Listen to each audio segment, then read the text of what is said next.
Hello, friends. We are in the book of Leviticus, so thanks for tuning in. And this one, you're going to need your guide here because we are in the first part of reading the book of Leviticus, but we're in chapter 16 and we're going to kind of skip around. So grab your Bible and read along with me. All right, chapter 16, verses 1 through 2. The Day of Atonement. The Lord spoke to Moses after the death of the two sons of Aaron who died when they approached the Lord. The Lord said to Moses, "Tell your brother Aaron that he is not to come whenever he chooses. It's the most holy place behind the curtain in front of the atonement cover of the ark, or else he will die. For I will appear in the cloud over the atonement cover." All right, skip on to verse 6 through 10. All right.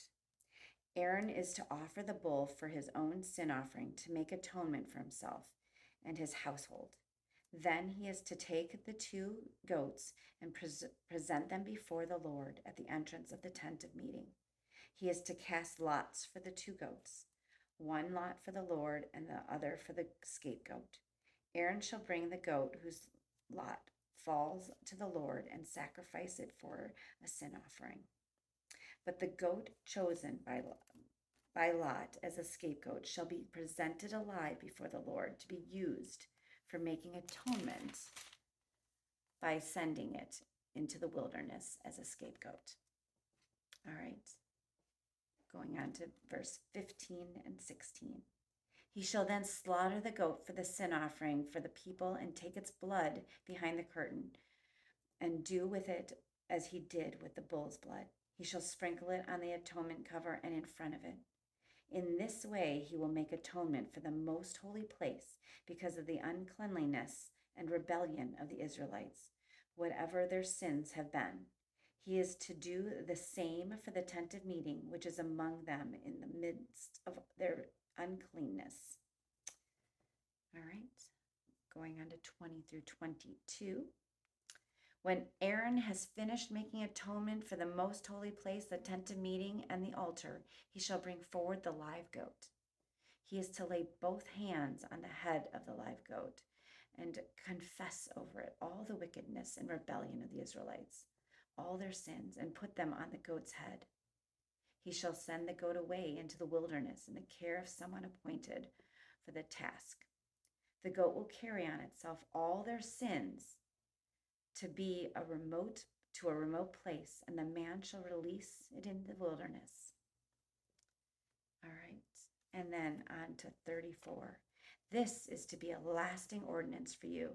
Atonement is to be made once a year for all the sins of the Israelites, and it was done as the Lord commanded Moses. All right, go back through those passages. We skipped around a little bit. The verses are noted down below, so you can reread them and just think about those things. Think about what that looks like. Look at the Common Quick Start Guide for some tips on how to engage in this passage, how to apply it to your life. What do you see? What's happening? Think of treats, TRTS, the message. What's God trying to say in this passage to you? Think about specs, SPECS, and things that you want to consider about what this is in relation to in your life. Pray about it, think about it, take some time and think about what you wrote and noted. And then the A in application is, how are you going to apply it to your life today? Taking all of these things that were done and that were spoken about in the Bible, and how does it apply to your life today? If you need some help, or if you want to talk about it, we love to do that with you. So thanks for tuning in, and we'll see you soon.